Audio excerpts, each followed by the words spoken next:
Hello बच्चों, welcome back to YouTube channel. तो आज के इस वीडियो में हम लोग बात करेंगे कि अलजेब्रिक एक्सप्रेशन को किस तरीके से सॉल्व किया जाता है। इससे प्रीवियस वीडियो में हमने इस टॉपिक से रिलेटेड सारे बेसिक कंसेप्ट को डिस्कस किए। अगर अभी तक आपने चैनल पे वीडियो नहीं देखा है तो पहले उस वीडियो को जाकर देखिए ताकि आपके सारे कंसेप्ट इस टॉपिक से रिलेटेड क्लियर हो जाए। तो चलिए बिना देर के वीडियो को शुरू करते हैं। तो यहाँ पर हमारे पास अलजेब्रिक एक्सप्रेशन को सॉल्व करने के दो मेथड है, एक है हॉरिजॉन्टल मेथड और दूसरा है कॉलम मेथड। इसके अंदर हम लोग एडिशन किस तरीके से किया जाता है और सब्ट्रैक्शन किस तरीके से किया जाता है उसको समझने की कोशिश करेंगे और कुछ डिफरेंट टाइप के एग्जांपल को भी डिस्कस करेंगे हम लोग आज की इस वीडियो में। तो चलिए शुरू करते हैं सबसे पहले हॉरिजॉन्टल मेथड से, जिसके अंदर हमको क्वेश्चन गिवन है और इसके हमको एडिशन करना है। So first we have to read the question 3xy square plus 6x square y plus 7 और इसके अंदर ऐड करना है हमको 2x square y plus 7x y square. और कौन सा मेथड है? हॉरिजॉन्टल मेथड है। तो सबसे पहले solution 3xy square plus 6x square plus 7, ठीक है। ऐड करना है तो एडिशन का sign 2x square y plus 7x y square. Okay, ये हमने एडिशन के साइन के साथ इक्वेशन को लिख दिए। अब यहाँ पर हमको चेक करना है कि लाइक टर्म्स कैसे हैं या लाइक टर्म कौन से हैं, तो उनका ग्रुपिंग करते हैं। लाइक टर्म के ग्रुप, लाइक टर्म्स क्या होते हैं ये आप लोग बेसिक वीडियो में देख सकते हैं, ठीक है। So first check the first term we have 3xy square. So यहाँ पर हम लोग देख सकते हैं यहाँ पर 7xy स्क्वायर, ये टर्म और ये टर्म एक दूसरे को लाइक टर्म है तो हम लोग इसका ग्रुप कर देंगे। यहाँ पर लेंगे bracket 3xy square plus 7xy square. Okay, addition करना है। सो एडिंग, अब ये टर्म और ये टर्म एक जैसा है तो इसको एक ग्रुप में कर दीजिए। 6x square y plus 2x square y. अब लास्ट में सिर्फ कांस्टेंट टर्म बच गया, उसको लिखेंगे हम लोग ब्रैकेट के बाहर। वी ऑलरेडी नो कि हम लोग सिर्फ लाइक टर्म को ऐड कर सकते हैं, अनलाइक टर्म को सिर्फ हम लोग एप्रोप्रिएट साइन के साथ लिख सकते हैं। सो यहाँ पर चेक करेंगे दोनों के लाइक टर्म्स, ये दोनों भी लाइक टर्म है। तो 3 प्लस 7 यानी हो जाएगा 10xy स्क्वायर प्लस का साइन एज इट इज, यहाँ पर प्लस करेंगे तो 6 प्लस 2 8x स्क्वायर y और लास्ट में 7।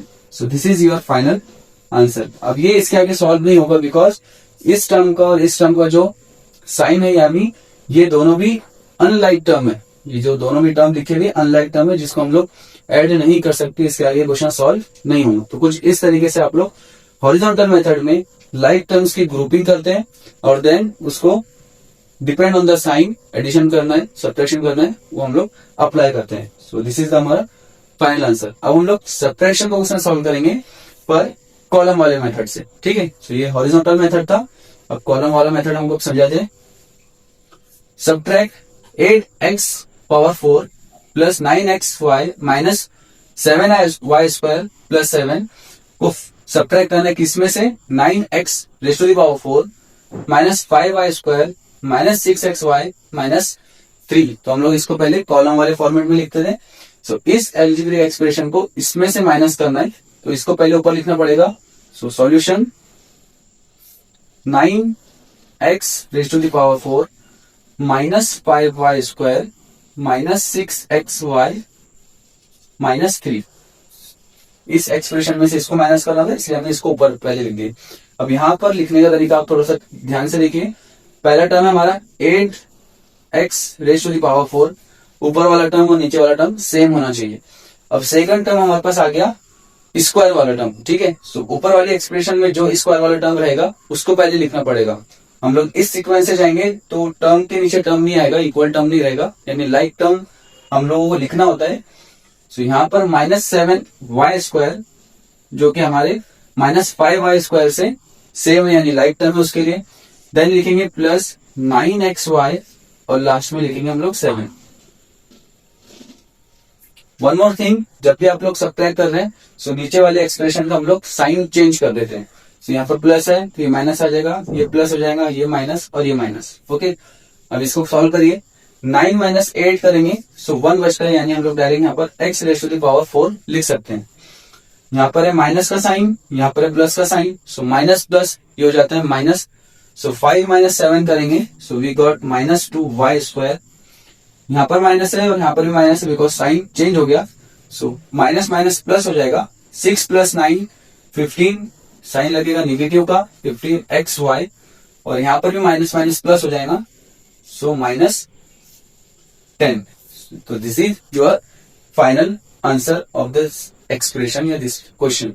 तो कुछ इस तरीके से आप लोग कॉलम मेथड को अप्लाई करेंगे अलजेब्रिक एक्सप्रेशन पर, और ये होता है हॉरिजॉन्टल मेथड। चलिए आगे बढ़ते हैं और कुछ डिफरेंट टाइप के एग्जांपल को डिस्कस करते हैं, उसको किस तरीके से सॉल्व। चलिए नेक्स्ट एग्जांपल है हमारे पास, find the value of a² + c³ - b² upon 2।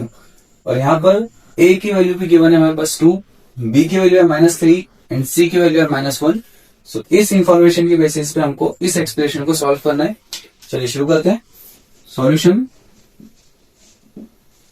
So a² + c³ - b² upon 2।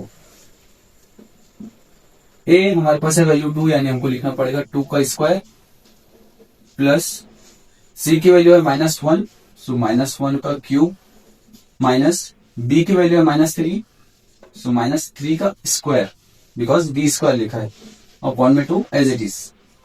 फिर इसको सॉल्व, अब 2 का स्क्वायर निकालेंगे, सो वी गॉट 4, -1 का क्यूब निकालना है।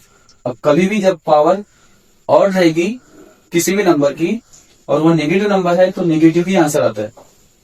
इसका मतलब क्या है, आपको -1 को 3 टाइम्स आपस में मल्टीप्लाई करना है, सिंपल। सो इन दोनों को मल्टीप्लाई करेंगे, सो +1 मिलेगा, और फिर -1 से इसको मल्टीप्लाई करेंगे, सो हमको -1 मिलेगा। ठीक है, सो मैं यहां लिखता हूं प्लस इन ब्रैकेट -1, -3 का स्क्वायर निकालना है। अब पावर इवन है तो इवन नंबर की पावर, अगर नेगेटिव नंबर की पावर इवन रहे तो आंसर प्लस में आता है। यहां लिखेंगे हम लोग 9 ब्रैकेट के अंदर अपॉन 2। इसको सॉल्व करेंगे, सो 4 एज इट इज रहेगा, प्लस माइनस हो जाएगा -1, यहां पर भी प्लस माइनस -9 अपॉन 2 लिखेंगे। देन इसको सॉल्व करेंगे, सो -1 4 में से -1 करेंगे तो 3 बचेगा, -9 upon 2, 3 - 9 we got the -6 upon 2। इसको सॉल्व करेंगे, 2 1 एंड 2 3। सो ऊपर वाली एक्सप्रेशन का जो कैलकुलेशन हमारे पास आया है सॉल्व करने के बाद, सो आंसर है हमारे पास -3। सो कुछ इस तरीके से अगर वैल्यू बेस्ड क्वेश्चन है तो आपको वैल्यू पुट करके उसको सिंप्लीफाई करना है। चलिए कुछ और एग्जांपल लेते हैं और एग्जांपल को देखते हैं। इस टाइप के एग्जांपल्स को किस तरीके से सॉल्व किया जाता है वो डिस्कस करेंगे।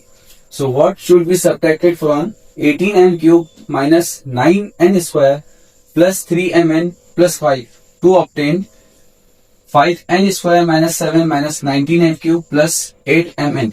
अब ये जो एक्सप्रेशन है ये इसके स्टैंडर्ड फॉर्म में नहीं लिखी हुई है। स्टैंडर्ड फॉर्म ये होता है कि हाईएस्ट डिग्री वाला नंबर पहले आता है या हाईएस्ट डिग्री वाला टर्म पहले आता है। तो चलिए इसका सॉल्यूशन हम लोग लिखते टाइम इसको एक्सप्लेन करते हैं। सो 18m³ - 7n² + 3mn + 5।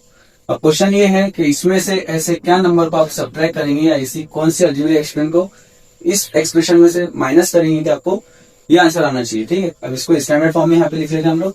सो पहले हाईएस्ट डिग्री वाला टर्म यानी -19n³ लिखेंगे, देन प्लस 5n², इससे छोटी डिग्री वाला टर्म, देन 8mn आएगा क्योंकि इसकी डिग्री कुछ नहीं यानी 1, फिर लास्ट में 7। ओके, अब इस एग्जांपल को हम लोग एक छोटे से नंबर से कनेक्ट करते हैं। क्या बोले, what should be subtracted from, मैं यहाँ पे ले लेता हूँ 10 में से आप ऐसा क्या नंबर माइनस करेंगे कि आपको आंसर आना चाहिए 6। ओके, सो 10 में से आप लोग ऐसा क्या नंबर माइनस करेंगे कि आपको आंसर आना चाहिए 6। तो अगर आप लोग 10 में से 6 को ही निकाल दे तो आपको आंसर मिलेगा 4। सो 10 - 4 आपको आंसर आएगा 6। तो कुछ ही इस तरीके का मेथड आपको इस पर अप्लाई करना है। इस एक्सप्रेशन में से इसको हम लोग माइनस कर देते हैं, सब्ट्रैक्ट कर देते हैं। चलिए कॉलम वाली मेथड से इसको सॉल्व करेंगे। 18n³ - 7n² + 3mn + 5। अब इसके अपॉन में इस एक्सप्रेशन को लिखेंगे, सो -19n³ + 5n² + 8mn - 7। अब जो भी नेगेटिव वाला साइन है वो कन्वर्ट हो जाएगा प्लस में, ये प्लस हो जाएगा, ये माइनस और ये प्लस। अब 18 प्लस 19 करेंगे सो हमको मिलेगा 37m³। यहाँ पर साइन है माइनस का, यहाँ पर साइन भी माइनस का, प्लस का साइन कन्वर्ट हो जाएगा माइनस में, सो माइनस माइनस प्लस हो जाएगा, 7 + 5 यू गॉट 12n²। यहाँ पर प्लस है, यहाँ माइनस है, ये प्लस का साइन कन्वर्ट हो गया माइनस में, सो इसमें से इसको माइनस कर दीजिए, तो 8 - 3 करेंगे तो आपको मिलेगा 5। लार्जर नंबर 8 है सो साइन लगेगा माइनस का, सो 5mn। 5 प्लस में अब ये जो माइनस था कन्वर्ट हो प्लस में, सो 7 प्लस हो गया, सो 5 + 7 आपको मिलेगा 12। So this is your final answer. So I hope आपको ये मेथड समझ में आ गए होंगे कि अलजेब्रिक एक्सप्रेशन को सॉल्व करने के किस कौन कौन से तरीके हमने डिस्कस किए हो, सारे आपके समझ में आ गए होंगे। अब आपको इसी टॉपिक के ऊपर हम लोग वर्कशीट प्रोवाइड करेंगे, जैसे हमेशा प्रोवाइड करते हैं फॉर द प्रैक्टिस, तो आप उसको डाउनलोड करिए और अलजेब्रिक एक्सप्रेशन से रिलेटेड क्वेश्चंस को खुद से सॉल्व करने की कोशिश करिए। So thank you so much, see you in the next video. Once again thank you.